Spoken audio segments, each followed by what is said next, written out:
se fait à partir des indicateurs de vulnérabilité. Cette orientation nous engage résolument dans la réalisation de l'ambition du président de la République, chef de l'État, son Excellence Ali Bongo Ondimba.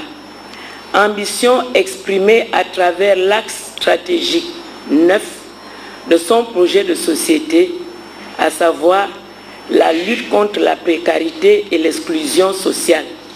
La remise des attestations aux acteurs locaux formés en counseling et la visite des stands aménagés à cet effet ont également constitué les temps forts de cette célébration.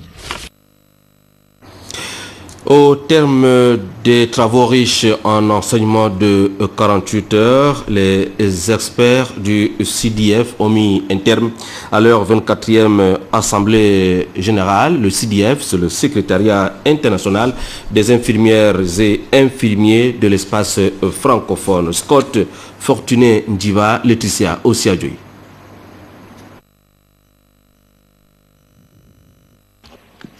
Optimiser les compétences professionnelles des infirmières et infirmiers, tel était le thème au centre des travaux de la 24e Assemblée annuelle du Secrétariat international des infirmières et infirmiers de l'espace francophone, CDF.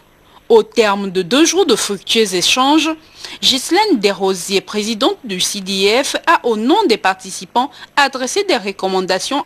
L'accueil aux malades qui exige une politique organisationnelle de l'ensemble du personnel, du plus haut dirigeant au portier, mais aussi qui interpelle au premier plan l'infirmière qui est une soignante et qui doit accueillir non seulement avec empathie, mais également avec un regard clinique la personne souffrante qui se présente, quelle que soit l'heure et quelle que soit la manifestation de cette souffrance. L'infirmier ou l'infirmière doit agir en amont de la maladie et quand elle s'installe, prévenir les complications. Sinon, ça ne vaut pas la peine de soigner.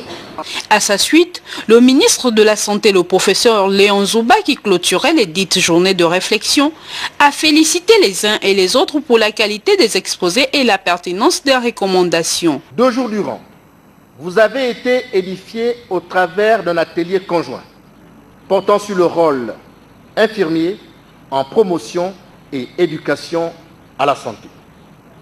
Au terme des échanges fructueux et des conclusions auxquelles vous êtes parvenus, je reste convaincu que les gouvernements de nos pays respectifs vont prendre l'engagement de réaffirmer la noblesse de votre noble profession. Au-delà de ces excellentes recommandations, il convient d'insister sur le fait que votre profession, qui constitue le socle, le ciment de la pratique médicale, doit imprégner chacun et chacune d'entre vous pour appuyer le concept d'un Gabon émergent, cher au président du chef de l'État, son Excellence Ali Bongo Ondimba.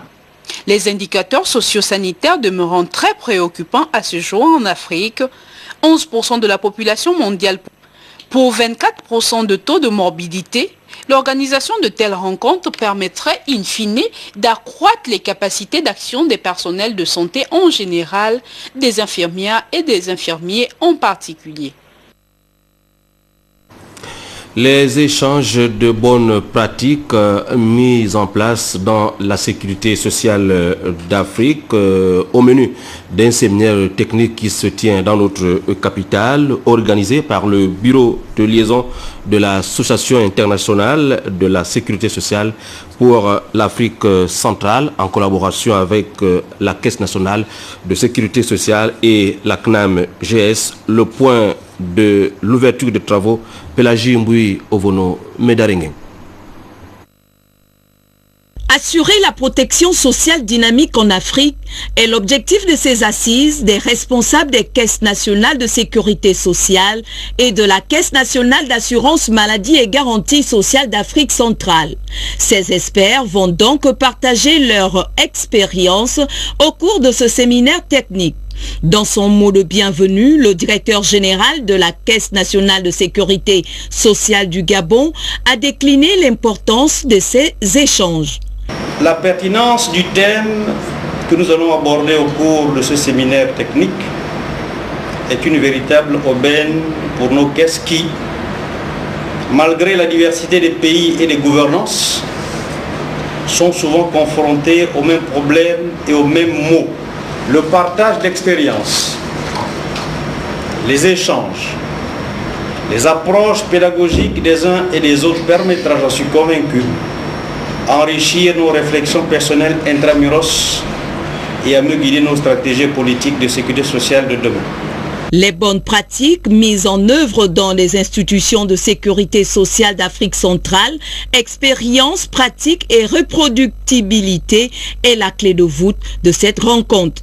Nous voulons faire l'état la qualité des échanges que nous avons eus depuis 3 ans, notamment les bonnes pratiques, parce que l'AISS est là d'abord pour le partage de bonnes pratiques qui se font dans toutes les institutions de sécurité sociale. Tout le long du triennum, nous avons eu l'occasion les uns et les autres de présenter ce que nous faisons de positif. Et nous espérons que chacune des caisses peut tirer de ces expériences un élément ou plusieurs pour améliorer sa propre gestion, son propre mode de fonctionnement. Et c'est l'occasion pour nous de voir en quoi ces expériences ont pu être utiles et pratiques à chacune de nos institutions. Pendant 2 jours, grâce aux débats et aux exposés, il en sortira des recommandations et orientations capables de prendre en charge toutes les couches de la population. Tout autre sujet à présent avec les inculpés rendus coupables d'infractions et autres crimes divers qui passent à la barre depuis le 6 mai dernier à l'intérieur du pays. L'opération consiste en fait à juger sans complaisance les auteurs des actes proscrits par la loi en République gabonaise. Yves Oyono et Marlise Mengue ont suivi aux audiences à Oyem et à Lambaréné. Ouverture de la session criminelle à Oyem et Lambaréné. Comme dans d'autres localités du pays, ces hommes en toge noire et rouge vont juger les plus grandes infractions pénales. Le président du Conseil supérieur de la magistrature, le chef de l'État, s'était indigné un peu de la recrudescence aujourd'hui des crimes de sang et a sollicité que la justice fasse son travail.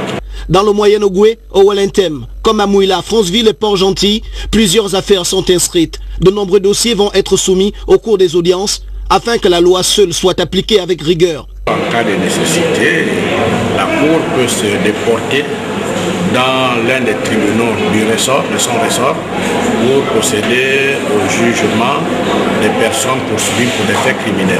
Les dispositions prises pour le bon déroulement de ces assises sont visibles. La sécurité avec la présence de ces hommes en treillis. Entre autres, la collaboration des éléments de la prison centrale est manifeste. Et pour les inculpés démunis, des avocats commis d'office par l'État sont venus défendre leur cause. Et moi, pour ce cas-ci, je n'ai pu m'entretenir avec mon client qu'à l'instant même. Donc vous voyez, il faudrait une certaine symbiose entre le client et l'avocat. Ici comme ailleurs, on parle de viol, vol, de trafic de chanvre indien, de crimes et même d'assassinats. À la barre, chacun s'explique devant un public venu nombreux, constitué de parents, parents de victimes, témoins oculaires, amis et simples observateurs. Vraiment, la vie de tout d'un être humain n'est pas à prendre à la légère. Savoir que la justice existe, c'est vraiment bien. Pendant 2 semaines, 2 affaires par jour seront jugées par ces hommes de loi. Ces sessions criminelles, recommandées au plus haut niveau par le président de la République, sont une occasion donnée aux magistrats de connaître les infractions dites criminelles et ces faits graves qui troublent l'ordre public et engendrent le désordre. Nous tenons compte de tous ces éléments parce que nous pouvons prendre une décision sans tenir compte des circonstances, de la qualité de l'auteur des faits. Le contexte spécial, oui, mais il faudrait savoir que la justice également a ses contraintes. L'engouement affiché par les populations des villes où se sont tenus ces procès est total. Ici comme ailleurs, la soif de justice est manifeste. Une justice qui ne choisit pas, celle qui s'applique à tous, venus de partout. Ces hommes et femmes sont venus voir pour croire, mais aussi pour soutenir la tenue de ces sessions criminelles foraines dans un contexte d'insécurité nationale. C'était Yves Oyono et Marlise Mengue pour Gabon Télévision. Oui, Yves, j'ajoute que ces sessions criminelles se déroulent sur instruction du président de la République, président du Conseil supérieur de la magistrature, Ali Bongo Ndimba, qui tient à une justice juste, une justice équitable pour les pauvres et pour les riches. Plusieurs enseignements sont à tirer de ces sessions criminelles. Yves Oyuno. Après le tirage au sort des 24 et 25 avril 2013, tirage au sort qui permit au parquet de se faire un calendrier du traitement des dossiers et du déroulement des audiences, les hommes en toge sont passés à l'acte. Publication par le parquet du programme, information bien reçue et lue par le public. Dès le 6, c'était le déroulement des audiences. Puis, les accusés sont venus comparaître devant la cour, chacun pour un motif spécifique. Prestation de serment des accesseurs, lecture de l'arrêt de renvoi par le greffier, échange avec l'inculpé, audition des témoins, puis les réquisitions du procureur général. Le ministère public représente la société et a un rôle déterminant dans les décisions prises. C'est un avis et la Cour qui est habilitée à rendre des sanctions, prendre une décision peut dire en tout cas mes consciences. Si dans certains cas, de nombreux avocats ont suscité un autre regard du ministère public en évoquant des circonstances atténuantes, dans d'autres cas, la tâche fut difficile. Les faits parlaient d'eux-mêmes. L'administration judiciaire, notamment, doit prendre les mesures nécessaires pour que le taux d'encadrement soit adéquat. Aussitôt, la Cour prenait acte des derniers mots des différentes parties et elle suspendait l'audience pour délibération. Les affaires qui sont là, c'est vrai, c'est des crimes. Il faut appliquer la loi, mais lors de la prochaine session criminelle, ces affaires qui font grand bruit aujourd'hui seront examinées. Ici comme ailleurs, les voleurs, les violeurs, les dealers, les tueurs, les criminels et autres malfaiteurs sortaient des procès chacun avec sa peine. Ce fut à chacun sa sentence. 10 ans de prison avec amende, 30 ans, 20 ans avec sursis, à perpétuité pour certains et des condamnations pédagogiques pour les délinquants dits primaires. J'ai eu l'avantage d'avoir appartenu à cette cour il y a quelque temps, donc de savoir comment une délibération se déroule. Malheureusement, je ne peux pas vous en dire plus parce que la délibération est secrète.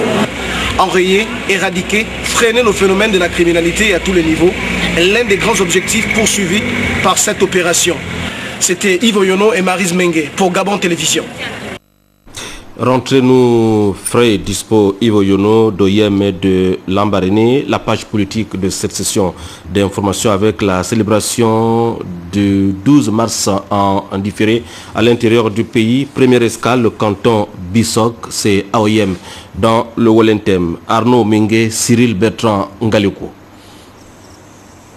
C'est le village Bissok Centre qui a servi de cadre à la célébration différée du 45e anniversaire du PDG dans ce canton. Les filles et fils de la localité venus de tous les villages ont marqué par leur présence ces festivités.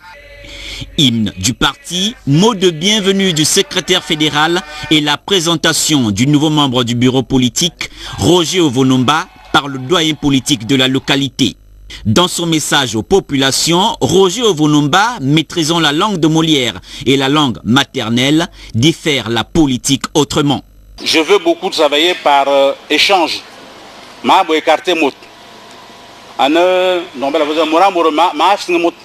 Je n'ai pas d'ennemi canton. Nous ne sommes canton. On habite ensemble. PDG. Un jour plus tôt, la maison du parti de la ville d'Oyem réunissait les jeunes, les populations du canton Bissok vivant à Oyem et le membre du bureau politique. Les questions de développement du canton et l'implication des jeunes dans ce processus sont passées au peigne fin. Même chose dans les villages Agnan, Hébert, Dounassi, Ndongolo et Andokassi où Roger Ovonomba a pu échanger avec la notabilité de son canton. La célébration du 45e anniversaire du Parti démocratique gabonais à Bissok Centre a été aussi l'occasion pour le nouveau membre du bureau politique, Roger Ovonomba, de dire aux populations de son canton que le développement de ce dernier passe par l'unité de ses filles et fils. L'unité, la solidarité entre nous et la fidélité au parti. La fidélité et la sincérité au parti. C'est très important. C'est très important. Si on est unis, on est plus crédible vis-à-vis de là où il faut décider des choses. Là où on donne les choses. Si je vais là-bas, je dis que derrière moi, tout le canton est uni, j'aurai plus facilement les choses pour vous. On aura plus facilement les écoles, on aura plus facilement les hôpitaux.